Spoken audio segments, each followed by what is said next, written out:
بالوالدین احسانا، اور اپنے ماں باپ کے ساتھ اچھا سلوک اختیار کریں۔ اب دیکھیں اس آیت کے اندر اللہ رب العزت نے، اللہ تعالیٰ نے اپنے حقوق کے ساتھ والدین کے حقوق کو بیان فرمایا ہے۔ یہ ایک جگہ پہ نہیں، اللہ نے کافی جگہوں پر اپنے حقوق کے ساتھ والدین کے حقوق کو بیان فرمایا ہے۔ سورۃ لقمان کے اندر بھی آتا ہے ان اشکر لی ولوالدیک، میرا بھی شکریہ ادا کرو اور اپنے ماں باپ کا بھی شکریہ ادا کرو۔ اور یہاں بھی فرمایا گیا کہ اللہ تعبدوا الا ایاہ، ایک اللہ ہی کی عبادت کریں، اللہ کے سوا کسی اور کی عبادت نہ کریں، اور ماں باپ کے ساتھ اچھا سلوک اختیار کریں۔ کیوں؟ اس لیے کہ اللہ رب العزت کی ذات ہمارے لیے محسن حقیقی ہے، اللہ کی ذات ہم پر احسان کرنے والی ہے۔ اللہ نے ہم پر احسان کیا، ہمیں پیدا فرمایا، اللہ نے ہم پر احسان کیا، آنکھ ناک کان یہ سب کچھ، چلنے کے لیے پاؤں اور کمانے کے لیے ہاتھ اللہ تعالیٰ نے دیے ہیں۔ تو اللہ کی ذات ہمارے لیے محسن ہے۔ اسی طرح ہمارے جو ماں باپ ہیں، والدین ہیں، وہ بھی ہمارے لیے محسن ہے۔ اس لیے فرمایا گیا میری عبادت میری کرو اور والدین کے ساتھ اچھا سلوک اختیار کرو۔ ترمذی شریف میں ایک حدیث آتی ہے کہ آپ صلی اللہ علیہ وسلم نے فرمایا 3 شخص ایسے ہیں جن کی اللہ رب العزت دعاؤں کو رد نہیں کرتا۔ ایک وہ شخص جو مظلوم ہو، جس پر ظلم کیا گیا ہو، جو مظلوم ہو، ظلم کا شکار ہو، اگر وہ ہاتھ اٹھا کر کے دعا دے یا بد دعا کرے، اللہ اس کی دعا اور بد دعا دونوں کو قبول فرماتے ہیں۔ دیکھا نہیں کہ جب فرعون نے بنی اسرائیل پر ظلم کیا تو انہوں نے اللہ تعالیٰ سے فریاد کی، تو اللہ تعالیٰ نے فرعون ظالم کو غرق کر دیا۔ اللہ نے قرآن میں فرمایا وَأَغْرَقْنَا آلَ فِرْعَوْنَ وَأَنْتُمْ تَنظُرُونَ، وہ دن بھی دیکھنے جیسا تھا جب ہم غریبوں کو دریا کے کنارے پر کھڑا کر کے دنیا کی عظیم طاقت کو ان کے سامنے غرق کر دیا۔ یہ غریب نظارہ کر رہے تھے، مظلوم نظارہ کر رہے تھے کہ دنیا کا طاقتور ظالم کیسے ہمارے سامنے غرق ہو رہا ہے۔ تو جو مظلوم ہوتا ہے، جو دعا کرتا ہے، اللہ اس کی دعا کو رد نہیں کرتا، دعا اور دعا دونوں کو قبول فرماتے ہیں۔ اسی طرح ایک مسافر ہو، سفر پر نکلا ہو، اگر وہ دعا کرے اللہ اس کی دعا کو بھی رد نہیں کرتا۔ اسی طرح ماں باپ میں سے کوئی ایک یا دونوں اپنی اولاد کے لیے دعا کرے، رب اس کی دعا کو بھی قبول کرتا ہے، رد کسی قسم کا نہیں کرتا۔ ماں کی دعا بد دعا دونوں اللہ کے ساتوں آسمان کا سینہ چیر کر کے اللہ کے عرش پر جا پہنچتی ہے۔ اس لیے ماں باپ کا دل کبھی نہ دکھاؤ، ماں باپ کو تکلیف نہ دو۔ اس لیے اگر ماں باپ ناراض ہیں پھر آپ 5 وقت کی نماز پڑھو، تہجد پڑھو، قرآن کی تلاوت کرو، آپ عمرے کرو، آپ حج کریں، لیکن تمہارا عمل کوئی بھی اللہ کے ہاں قابل قبول کسی قسم کا نہیں ہوگا جب تک ماں باپ راضی نہ ہو۔ آئی بات سمجھ کہ ماں باپ کے ساتھ اچھا سلوک اختیار کریں۔ حدیث میں آتا ہے کہ آپ صلی اللہ علیہ وسلم مسجد نبوی کے اندر بیٹھے ہوئے تھے تو ایک صحابی آیا اللہ کے رسول کے پاس اور کہا کہ اللہ کے رسول میرا دنیا میں سب سے زیادہ حق کس پر ہے؟ ویسے انسان جیسے دنیا کے اندر آیا ہے تو سب سے پہلے حق تو اللہ اس کے رسول کا ہے، اس کے بعد ماں کا حق ہے، پھر باپ کا حق ہے۔ جس حدیث میں آتا ہے کہ اس شخص نے سوال کیا تو اللہ کے رسول نے فرمایا امّو کا دنیا میں سب سے پہلے زیادہ حق تجھے ماں کا ہے۔ پھر اس صحابی نے سوال کیا کہ سما من، اللہ کے رسول اس کے بعد کہا کہ اس کے بعد امّو کا تیری ماں کا۔ پھر صحابی نے تیسری مرتبہ پوچھا تو اللہ کے رسول صلی اللہ علیہ وسلم نے تیسری مرتبہ فرمایا امّو کا تیری ماں۔ پھر چوتھی مرتبہ جب اس صحابی نے پوچھا تو اللہ کے رسول صلی اللہ علیہ وسلم نے فرمایا کہ ثم ابی کا، یعنی پھر اس کے بعد پھر آپ کے ابو کا، آپ کے والد کا تجھ پر سب سے زیادہ حق ہے۔ پھر اس نے سوال کیا، پھر آپ صلی اللہ علیہ وسلم نے فرمایا جو اس کے قریبی رشتہ دار ہیں سب سے پہلے ان کا حق ہے۔ تو دیکھو 3 مرتبہ آپ صلی اللہ علیہ وسلم نے فرمایا تیری ماں کا حق ہے، تیری ماں کا حق ہے، تیری ماں کا حق ہے۔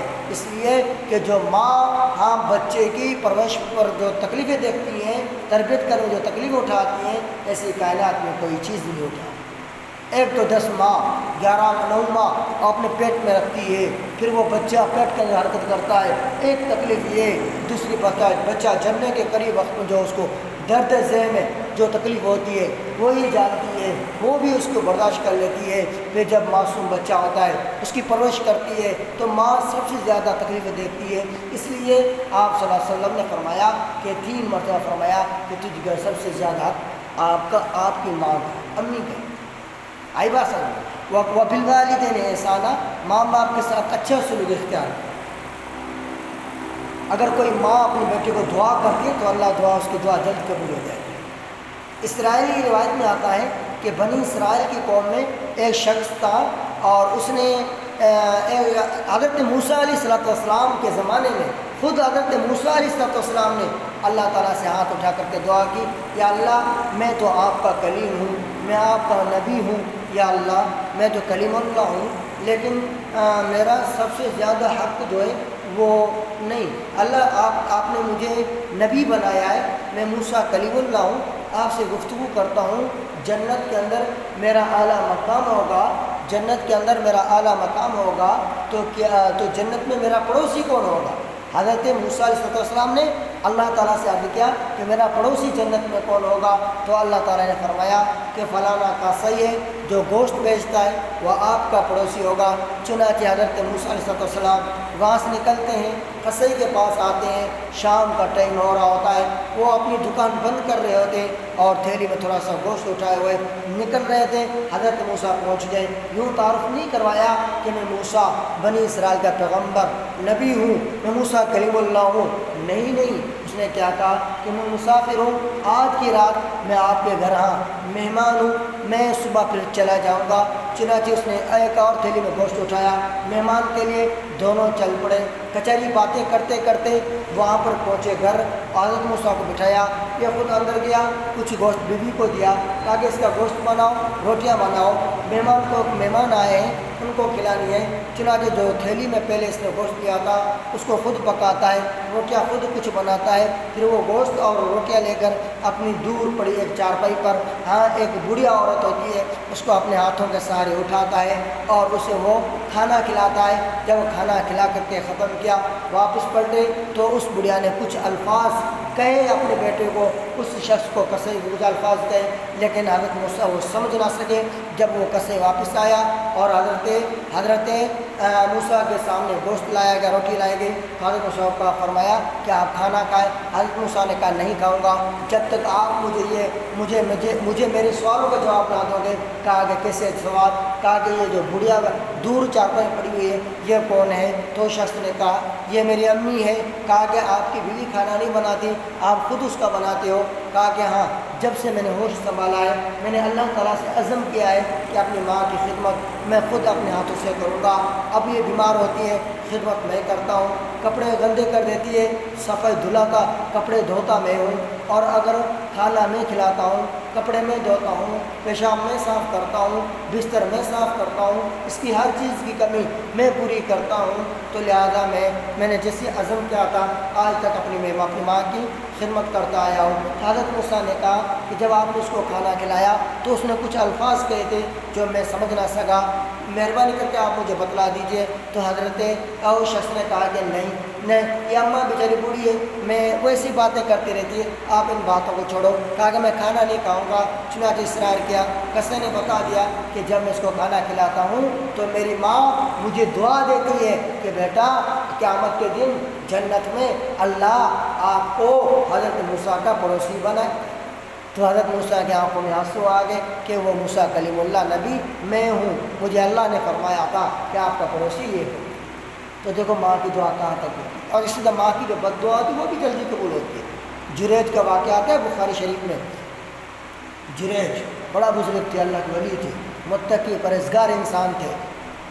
ایک مرتبہ نماز پڑھ رہے تھے، اس کی ماں نے بلایا، جریج بیٹے ادھر آ۔ یہ دوسرے کمرے میں تھا، ماں کسی اور کمرے میں تھی، تو آواز دے رہی اپنے بیٹے کو، جریج ادھر آؤ۔ جریج نماز میں تھی، اس نے نماز شروع کر دی۔ اب نماز توڑ کر کیسے جائے؟ چنانچہ اس نے ماں کا جواب تو سنا، پکار تو سنی، لیکن کوئی جواب نہیں دیا۔ ماں کو پتہ نہیں تھا کہ نماز پڑھ رہا ہے۔ چنانچہ ماں نے دوسری مرتبہ بلایا، جواب نہیں دیا گیا، تیسری مرتبہ بلایا، جواب نہیں دیا گیا، اماں کو غصہ آیا، ماں کے منہ سے الفاظ نکل گئے، بد دعا کے الفاظ نکل گئے کہ اللہ آپ کو دنیا میں رنڈی کا منہ دکھا، طائف کا بد کردار فاحشہ عورت کا منہ دکھا۔ چنانچہ ماں کی بد دعا نکل گئی۔ جنید نے نماز ختم کی، آیا اپنے اماں کے پاس، اماں جی آپ نے بلایا، میں تو نماز پڑھ رہا تھا۔ اماں نے کہا مجھے پتہ ہی نہیں ہے۔ چنانچہ وہ الفاظ تو ماں کی بد دعا کے نکل گئے تھے، ماں فوت ہو گئی۔ یہ جنید آگے چل کر کے بہت بڑا بزرگ بنا، اس نے خانقاہ بنائی ہوئی تھی، اس خانقاہ کے اندر لوگ آتے تھے، ذکر و اذکار کرتے تھے، وظائف لیتے تھے۔ چنانچہ پھر اسی مجلس میں ایک عورت آتی ہے جو چھوٹا معصوم بچہ لے کر آتی ہے، کسی سے وہ زنا کروا کے گندا کام کروا کے وہ حضرت تو اس شخص کے حضرت جنید کے